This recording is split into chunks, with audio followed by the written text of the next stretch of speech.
Welcome to the third video in this series, making a Frogger using Godot. So in the previous video, we actually got some movement detection going on. So we've got the rotation of the frog. What I'd like to do is expand on things in this particular video and actually get the frog hopping around the screen. Now, if you cast your mind back to the previous video, I think I did mention that we do have to be a little bit of aware of the movement of the frog in the sense that when we press a key, we need to basically block all inputs for a certain amount of time until the frog has finished its movement. The way we're going to do that is by introducing a couple of enumerated constants for a bit of state, one state being idle, the other one being hopping. And basically we're going to prevent any inputs for movement when we're in the hopping state, and when we finish the hop, we'll set ourselves back to idle. So back inside the Godot IDE then, what I'm going to do is add in an enumerated constant, and we're going to have idle and hopping, and we'll call it state. Then we can set ourselves up with a variable for our class instance here. That's going to be state, that's going to be our type state, and we can initially set that equal to state dot and idle, so it's in the idle state initially. And then inside the unhandled input, we'll say that if we're not in idle state, we'll simply return. And that will now prevent any movement happening if we're already moving, because we must be in the hopping state if we're not in the idle state, at least for now anyway. And the way we did the movement in the previous video, there wasn't actually any movement. We basically rotated. What we're going to need to do now is know what direction we're actually hopping in, and we'll need to maintain a record of that so that we can reuse it when we update our position each frame according to whatever speed we want to hop. So what we'll do then is we'll make ourselves a new class member variable, and that's going to be called hop direction, which is going to be a vector2, and we're going to set this each time that we move. So we'll say this is equal to, say, vector2.0 to start with.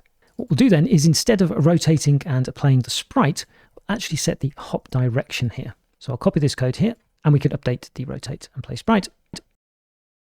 Now, yes, if we run this now, nothing's actually going to happen. We're not going to rotate or anything like that. We'll simply be setting this direction, but you'll see shortly that we'll use this direction inside another function. And we'll call this function try start hop. So I'm going to write func and try start hop, and this is what we're going to invoke when we try to start hopping. The first thing we'll do is check whether we actually have some kind of direction or not. So we're going to say that if the hop direction that we have is equal to vector2.0, then we'll simply just return. Otherwise, what we'll do in here is we'll invoke our rotate and play sprite, and we can send in then our hop direction. Then I'll make a little bit of space there, and what we can do is invoke this function. So let's copy that, go up above the unhandled input, and here we can try and start the hop. Now, I'm not going to run this immediately, otherwise we're going to end up with a right old mess with the frog. We need to reset a couple of things. This needs to go back to 0 when we actually start hopping, and we also need to set the state as well. So before we test this out, let's go back down into the try start hop. So once we've done the rotation, we can set our hop direction back to 0. So we'll set the hop direction is equal to and a vector2.0, and then we'll change our state to hopping.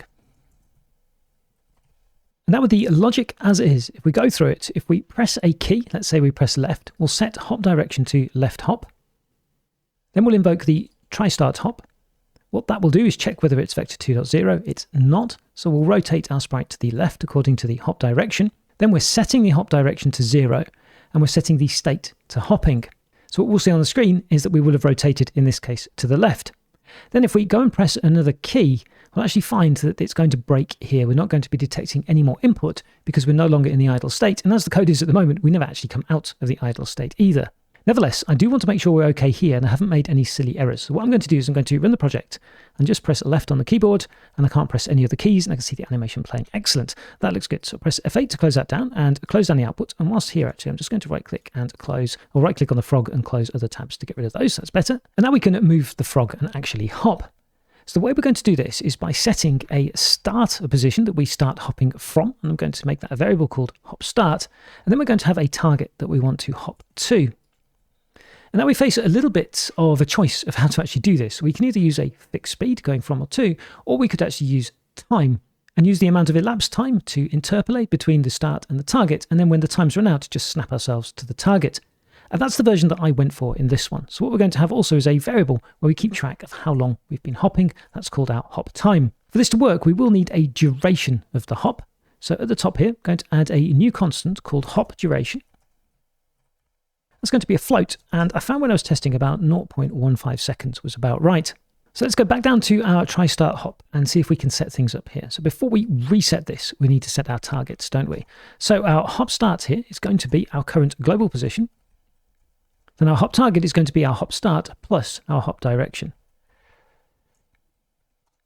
And we can set the amount of time that we spent hopping so far to 0. And with those set up, now we can happily reset the hop direction to vector2.0, waiting for input for the next time, and make sure that we've gone into the hopping state. So we're now in the hopping state. What we need to do is hop, and we're going to do that by updating from each physics process using a delta. We'll do this, write ourselves a separate function actually for doing this as well, I think, so everything's nicely separated. So we'll write a new function called update hop, taking in delta. And inside here, we will update our hop time.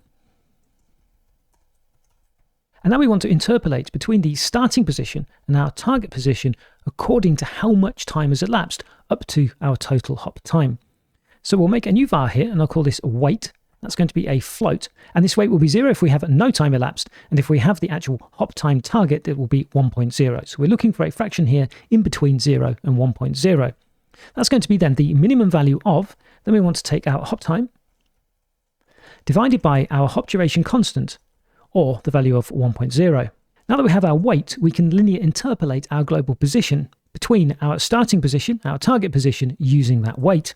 So we can get hold then of our global position, and we can take our hop start, dot, and linear interpolate to our hop target using our weight.